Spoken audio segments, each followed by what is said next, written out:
Okay, the first thing that we were basically doing was what we need to generate pivots in my partner and how we liberate that leg or generate an step.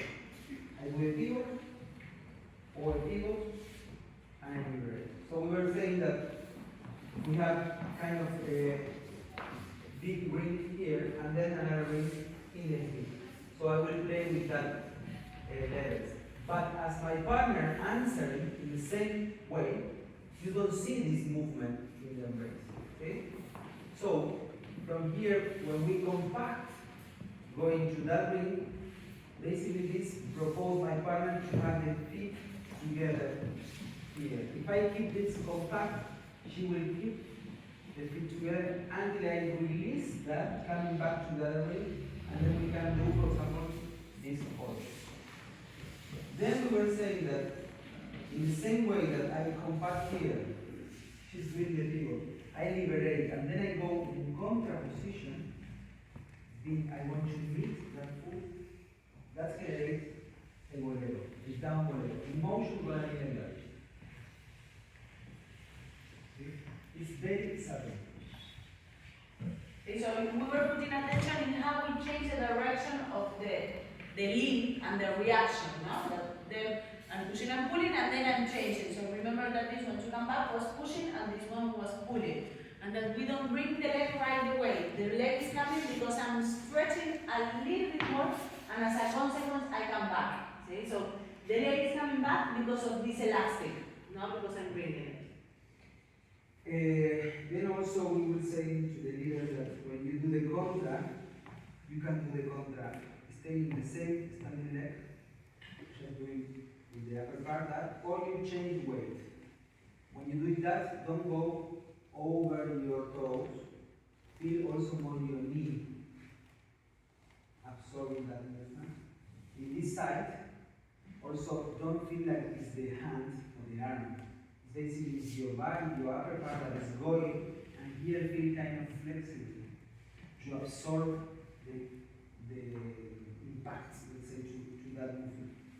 So go here, one, or here.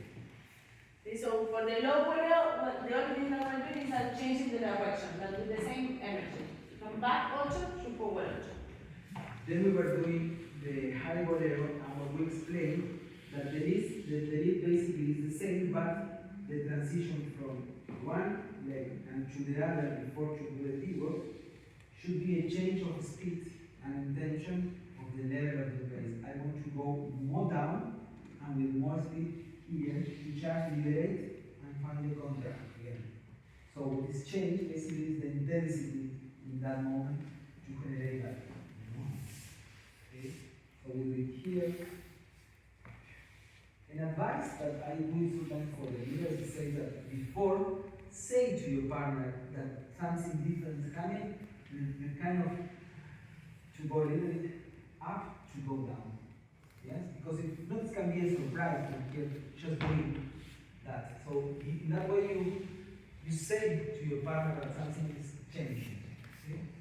Then we were also and for us was the idea that the leg is going up because it's going far, not because I want to put it up. Okay? So use more bending on the standing leg to be able to send the leg farther, and that the torsion is happening over my standing leg and not around him.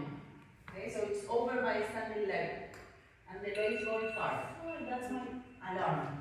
I will come with that. No. So then we did that. We say that for the boleos forward, the lead is exactly the same. We compound when we liberate the leg in the same motion as the torsion, the leg liberate, and I look for the contra for generate the boleo. So the lead is exactly the same for that contra. And we were playing with that theory, with that idea. We say that we compact fast here to generate the pivot, but then I liberate, the leg is free, and I look for the contra to generate this bolero. The name of that bolero, I have no idea. See? Teacher will explain it in that way.